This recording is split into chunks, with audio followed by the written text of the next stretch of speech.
Hi. It's good to see you. You too. You got a different background this time.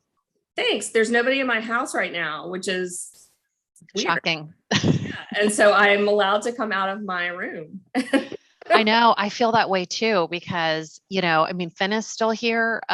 He's not starting school until the end of the month, but not having Luke here is like so weird from the summer, not having the constant like battles over screens and Yep. wow. Or trying to do my work and they're constantly coming in the room or they're screaming in the background at each other. And yeah. But great. Now we've entered back to school and at least we get a little bit of reprieve. Yes. Yes. This makes working from home totally worth it. Yes. I know. This is the nirvana we've all been looking for. Exactly. It's great. Summer, not so much, but school year's amazing. I know. Yeah. So do you want to start our little chat about seizure meds or CBD or what would you like to talk about? Yeah, let's talk about all of it. Let's talk about, well, why don't we start with seizure meds? So if you don't mind, just to like, if anybody's watching us and kind of wondering what's going on with our kids.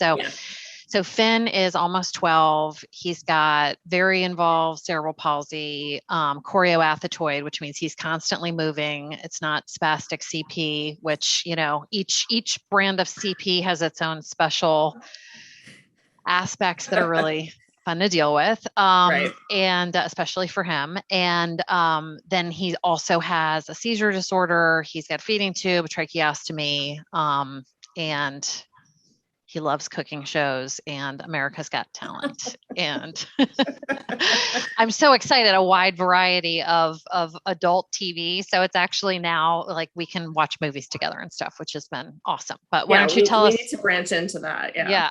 Why don't you tell us a little bit about Julia? Yeah. So Julia is just a couple months younger than Finn. She is almost 12 as well and has mixed tone cerebral palsy, athetoid, and feeding tube, seizure disorder, good times. And it is challenging. Mm-hmm. So. Yeah. And her seizure disorder is a little bit different than Finn's. So yes. we're kind of on parallel paths, but we have different, kind of issues with it. Yes. Julia has a really rare type of seizure disorder where she has this spike wave pattern at night. So she's not actually having seizures, but her brain basically just never calms down and she doesn't get good sleep. And so that obviously has a snowball effect on the rest of her life. And we've been chasing it for years and not able to really calm it down. Yeah. So when did she have her first seizure? So in addition to that, she also has focal seizures. So, like your typical seizure you would see externally. And so that probably started when she was about 3 or 4. And then this sort of secondary seizure disorder started around like 5 or 6. And so she's been on a bunch of different medications and, some work for a while and then stopped working and we had to switch it up. And so which ones did you try? Like what was the first one you tried? She was on zonisamide for a long time and that worked really well. But then she started having breakthrough seizures and we just kept increasing the dose. And finally, we just felt like it wasn't working. So we moved to Depakote, which is still on for focal seizures and probably will remain on, for an extended period of time. And of course that comes with its own risk profile. What do you like about it? What do you like about it? And what do you hate about it? I like that I feel like it doesn't take a lot out of her. It controls the seizures. Obviously that's great. She hasn't had a seizure, knock on wood, in probably 2.5 years. That's incredible. Yeah. What I don't like is that it messes with her bone density and that kind of thing, which is obviously already, for people who don't know, already a problem for kids with CP who are not weight bearing. And they struggle with osteoporosis as they get older and bone density issues. So that's something in that regard. Is there like a test that you have to do to check on that? Okay. Yeah. So she'll have her first bone density test this fall. Okay. Yeah. Got it. But otherwise, side effect profile has not been terrible. No, it really hasn't. I mean, we haven't really had any issues with it. I don't think. I mean, we're in the process of tapering some for other medications. So, we'll kind of see what the effect of it is once she's off of those medications. I feel like overall they're a little bit sedating, but I feel like that one has not been terribly sedating. Yeah. And that's always the thing with the seizure medications, is it just kind of sucks the life out of your kid. So it does. It can be. And, so Finn also had his first seizure at like 3 or 4. I kind of was like, obviously hoping that maybe that was one thing that we would escape. Yep. Same. But it was not to be. And so, yeah, he had his first seizure when he was 3 or 4. And he also has focal motor seizures. So, it's typically like, twitch in his hand or his foot. And sometimes if it's, an intense one, it'll be both hands. But we started him, his first drug was Keppra. And that was a very rough ride. We had severe Keppra rage, which is just a, pretty bad irritability, almost like steroids, like roid rage, but it's Keppra rage. The thing that we found that was absolutely most helpful for that was P5P, which is a B vitamin derivative. And that was actually recommended by the neurologist. And so when he was like, initially starting the Keppra, if we would give him P5P, we could kind of mitigate that side effect long enough to get him acclimated to his dose. So that was kind of what we did. And it's been pretty good at controlling his seizures. We switched probably like 3 or 4 years ago to Breviact, which is like a cleaner version of Keppra. It's the same drug, but it's the,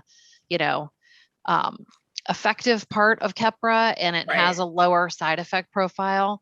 So we switched to Breviact, and that made his movement so much worse. The Breviact was very stimulating for him. And I don't know if it's that's how he is naturally. And the Keppra was just kind of, like mitigating some of his movement and stuff, masking it. But when we switched to the Breviact, I was like, oh my gosh.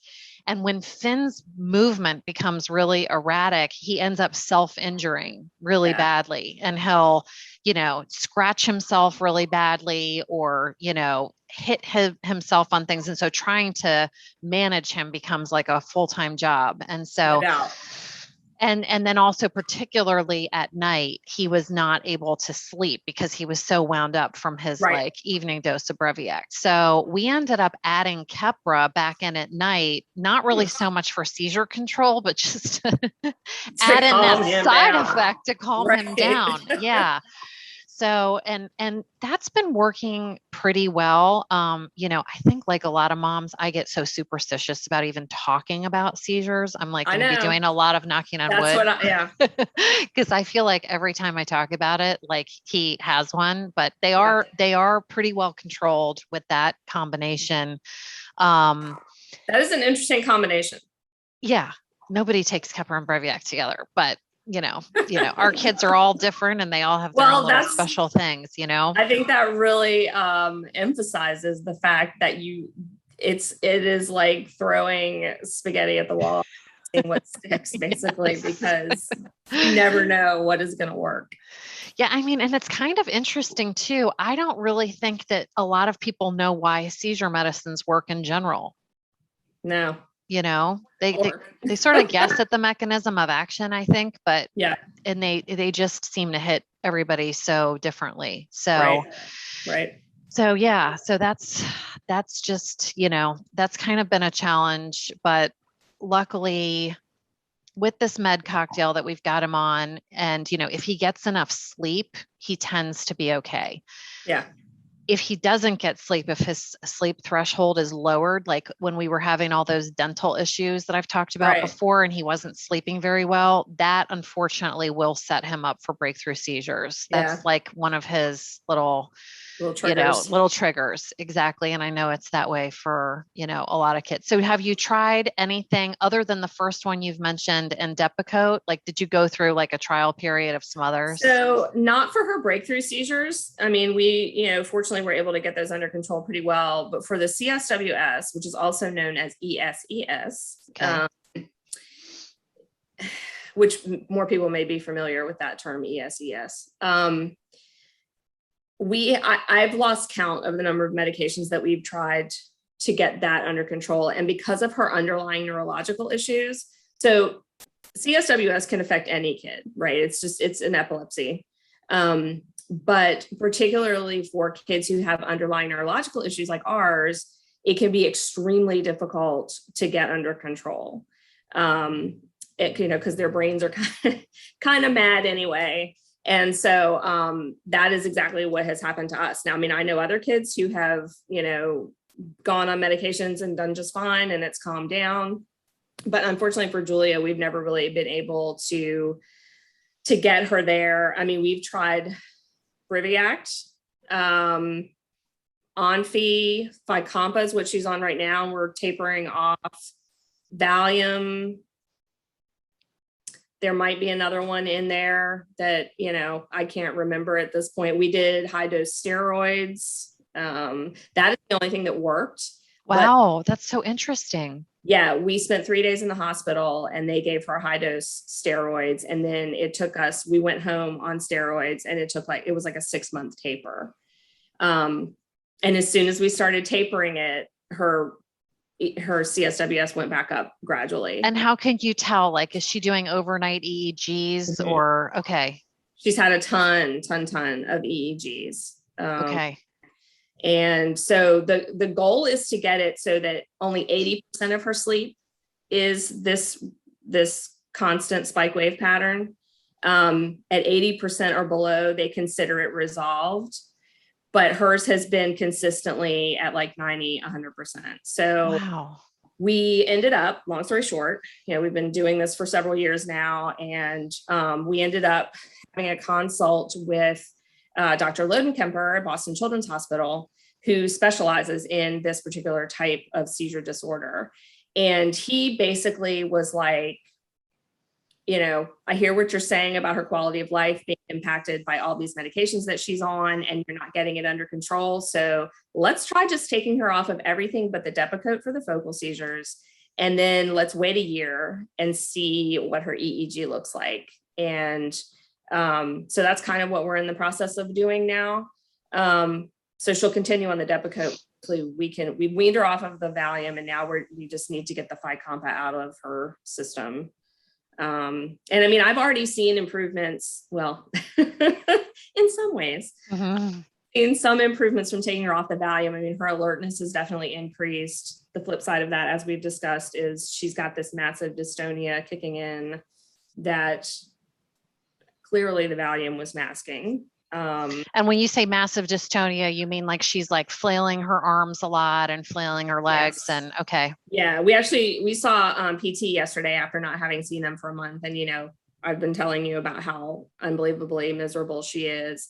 And just like looking at her and kind of testing some things with her. And they were like, oh man, definitely this looks like dystonia. And that's what Dr. Rowland had said as well, her PM&R doctor. So I think we are going to actually put her back on Neurontin. Yeah. Because I am exhausted. Yeah. Well, and you mentioned that she seemed to be in some amount of pain. Yeah. And Neurontin is an analgesic. Yeah. So, if it makes you feel better, Finn's been on Neurontin since he was about 18 months old. It is a controlled substance. Nobody likes putting their kids on a controlled substance. I hate to do it. She's been on it before. Yeah. It's very helpful. I mean, Finn is on, let's see, how much is Finn on? He takes 900. He takes 1,100 milligrams a day. Wow. Yeah. And he needs every milligram of it. Yeah. And it is extremely impactful to his dystonia. Yeah.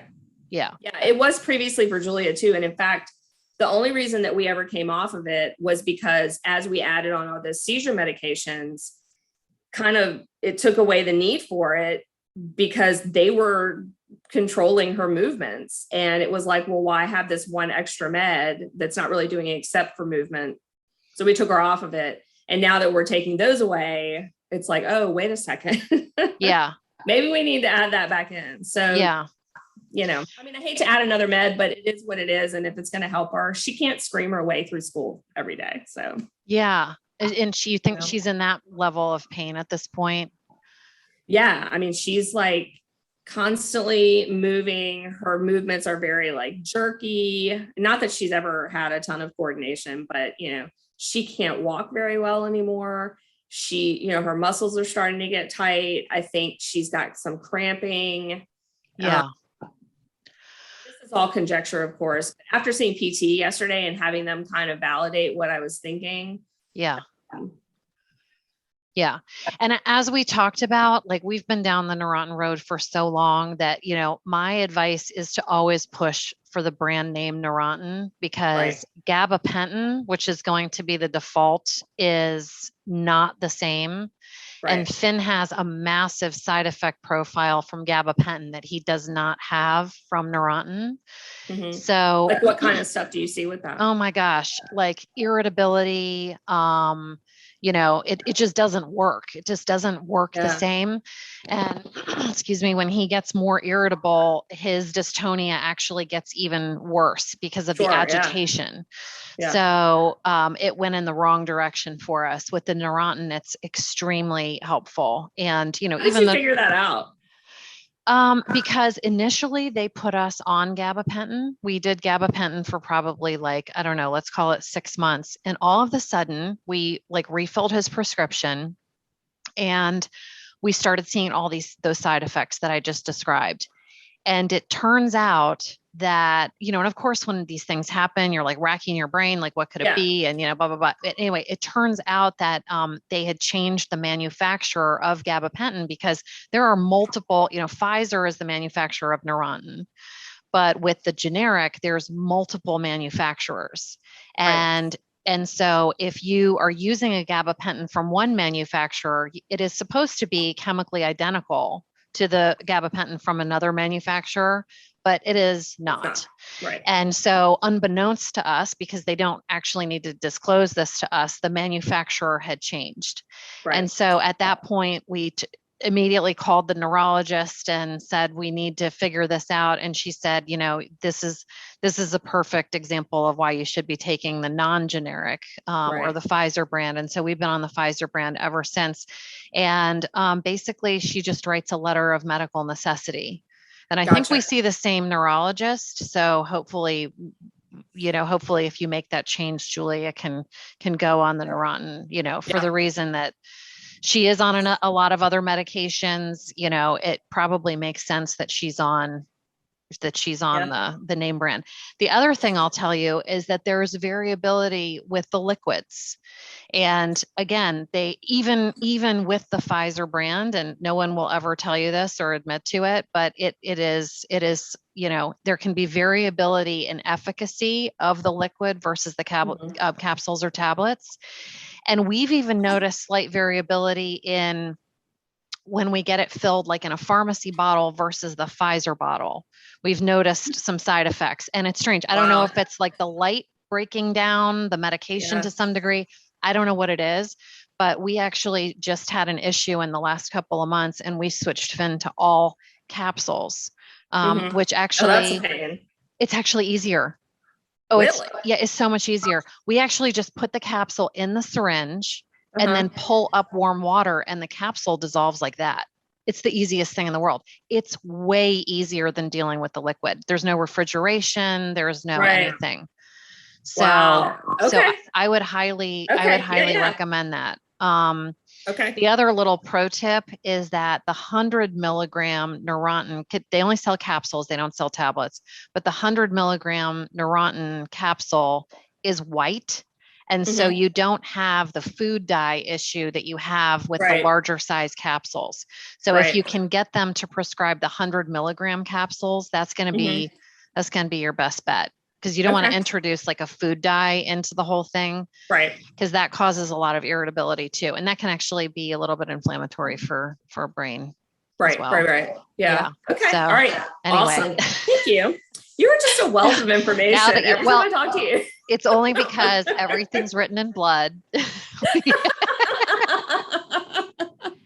And if there's any way that someone does not have to suffer through the medical whack-a-mole that I've gone through on some issue, I'm so happy to pass along what I know. Thank you.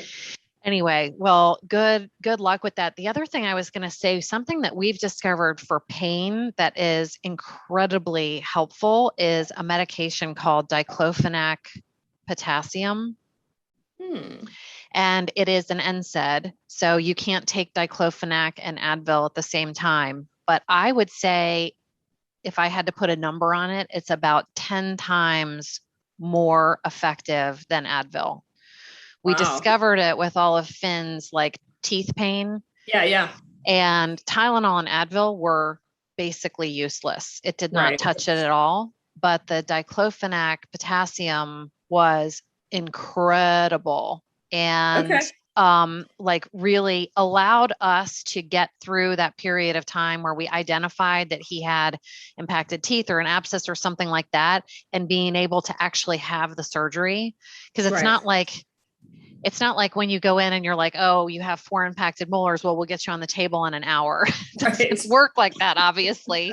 They're like, oh, well, we might be able to have a space open up next Thursday, So there's like a 7-day gap where you've got this child with impacted teeth and they're like screaming all the time and all of that. So, we needed something to get him from point A to point B. And unfortunately, Finn is one of those kids. He does not respond to like opioids. Not that we really want him on opioids, but he doesn't respond to any of that. It's like we didn't even give him anything. Right. And so diclofenac is the only med that we found that is incredibly helpful for pain. So anyway, just throwing that out there, your pediatrician can prescribe it. And it's been a game changer for us, getting Finn through those periods of time where he's in pain, even if it's just to help him sleep a little bit. Right. So anyway, that's my tip on pain. Good tips. Yeah. So let's talk about, speaking of brains and seizures, let's talk a little bit about CBD. Yeah. Let's talk about that big topic of CBD. Yeah. So we've been giving Finn CBD since he was about, I'd say 2 or 3. And, I originally started giving him CBD because I saw the Sanjay Gupta special that he did on CNN about Charlotte's Web, which was the very low THC, very high CBD marijuana that they were growing out in Colorado for kids with seizures. And so I was just super interested in that. So I started looking into CBD oil, because CBD oil is primarily, there's a little bit of CBD in a marijuana plant, but there's a lot of CBD in a hemp plant, and there's very little THC in a hemp plant. So hemp plants are naturally, they naturally have that combination that you'd want for a kid with seizures. The problem was that you couldn't grow hemp in the United States until 2018. So I did a ton of research, and I found a group in Colorado who sold CBD. And basically what they did is they got organic hemp from England, and they imported that organic hemp to the US, and then they would make CBD oil from the imported hemp. And it was insanely expensive. I think 8 ounces was somewhere around $650. It was incredible. But we started giving that to Finn. And one of the things we noticed that it was the most impactful with was his movement. It's very hard for me to say whether it was impacting his seizures, because he was already on, at that point he was already on Keppra. So it's hard to say like what was what. But, the couple times that we haven't given it to him, we notice like a huge increase in his movement. So I think that it's definitely playing a role in his, in his movement. Had we not had it, he'd probably be on like much more other medication. Right. The other thing I like about CBD is it's really anti-inflammatory and it's actually very liver supportive, which is one thing that I think we all worry about when we have kids that are on a lot of medications is kind of the, liver toxicity and like, their liver going into overload, constantly processing all of these medications. So obviously I'm not a doctor or an expert in any of this, but these are just sort of the like anecdotal benefits of CBD. And so we've found it to be very, very helpful. I know that there's also a product for seizures. I think it's called Epidiolex. I might Epidiolex. Epidiolex. Yes. That's not, that's FDA approved for seizure disorders. And so with CBD, if anybody wants to try it, you can actually get like a functional dose that's equal to that medication. Or you can just possibly, if your neurologist is on board with it, try that medication. Right. So, yeah, I mean, I think CBD is super interesting. And you're giving it a go at this point, right? Yes. Your early days. I will tell you that I've been giving it pretty consistently. Julia, actually, I checked in with her nurse today and she is, much calmer today. So, I mean, I don't know. She's been so fussy. I don't know if it's having an impact or, I don't know, but, it certainly can't hurt to try. And at this point, I'm kind of desperate. So. Yeah, no, I totally get it. I mean, CBD is definitely one of those things, I always tell people who are trying it, you have to be really patient and you have to be willing to really play around with that dose because, Finn is on 3 times an adult dose, right?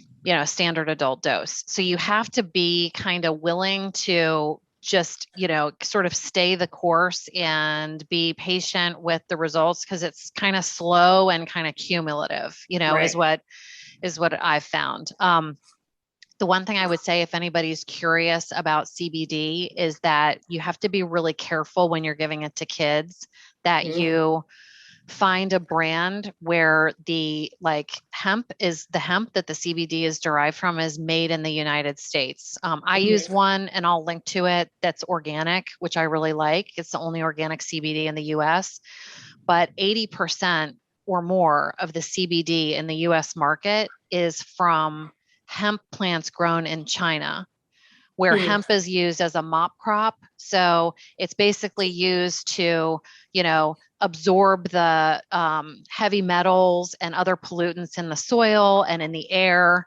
And then once it's done that, China's selling it to American CBD manufacturers to make CBD oil out of. So, you can think you're doing this great thing, but it's actually going to be, and it's not regulated like most supplements. It's not regulated, unfortunately, at this point.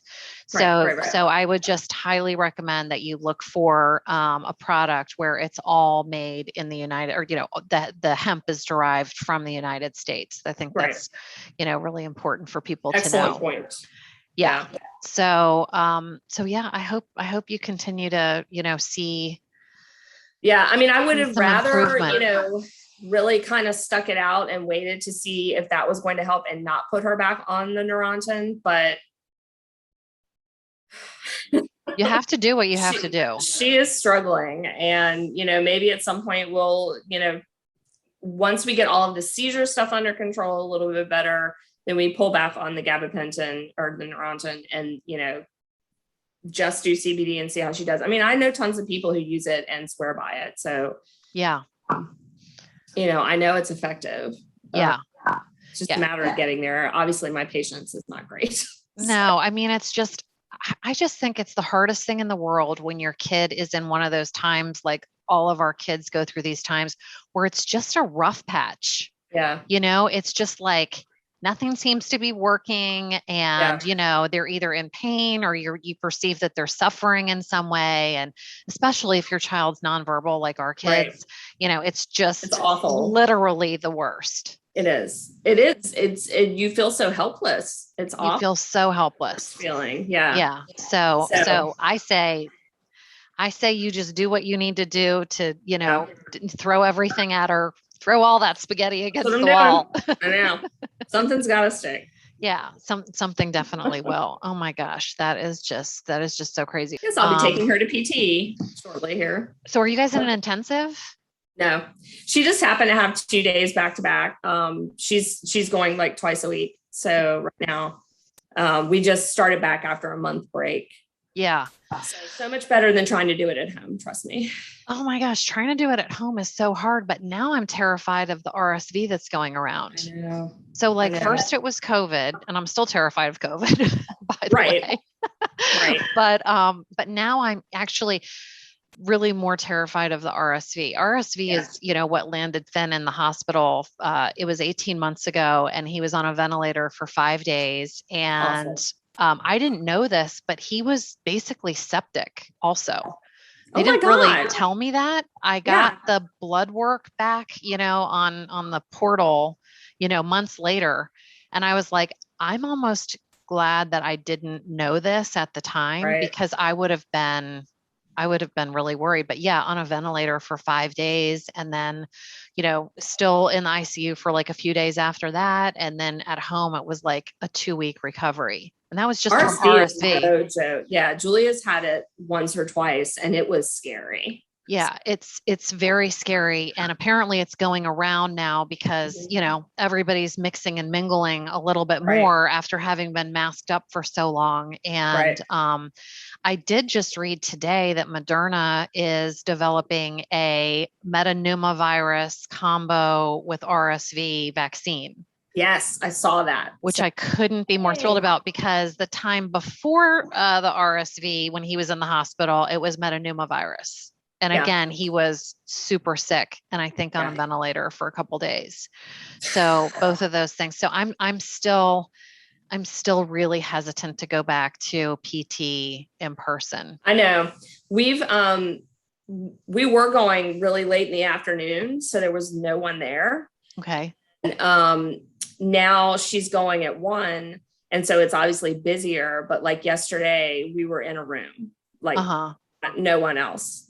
So, and I did have a mask on her for part of the session. But I eventually took it off, but I try to keep it on for as long as I can, just to give her a little bit extra protection. Yeah. I don't feel 100% comfortable with it. But she's struggling so much physically right now that I feel like it's the better side of the argument. Yeah. It's such a hard decision.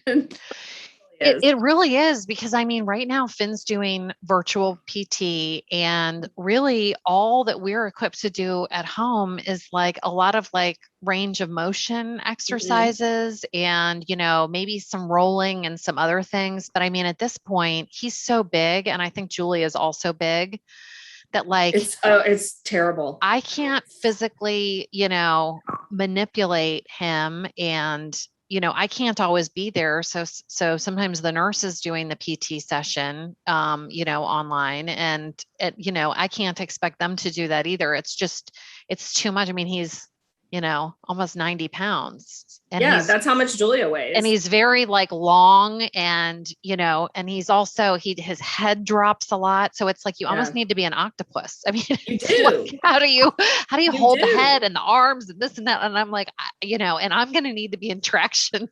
Yeah. My back, like when we were doing it at home, my back was killing me. Yeah. And I'm like, I'm no PT, man. No, I'm no PT either. Hats off to them, because I don't know how they do it, but I don't either. But they've also got the techs there, which is really nice. So that they can be an extra set of hands to like hold up a head or, move something somewhere. But we just don't, we don't have that at home. So I do feel like, he's been really limited, and, we're going to have to figure something out. But I just. Yeah, that's kind of where we were like, I was maintaining, I guess, but I definitely felt like she lost some skill.